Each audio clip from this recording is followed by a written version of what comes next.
என் கடவுள் இவங்க மூலியமா எனக்கு சொல்கிறாருன்னு நீங்கள் நினச்சிங்கனாலே நீ முன்னேறிடுவ. சீக்கிரமாக சொல்கிறேன்.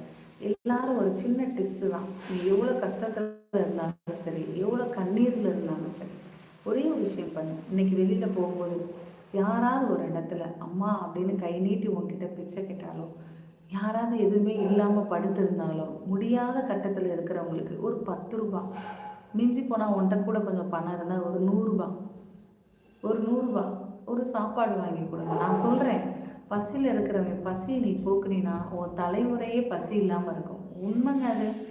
அடித்து சொல்லலாம். 100% இது உண்மை உண்மை உண்மை.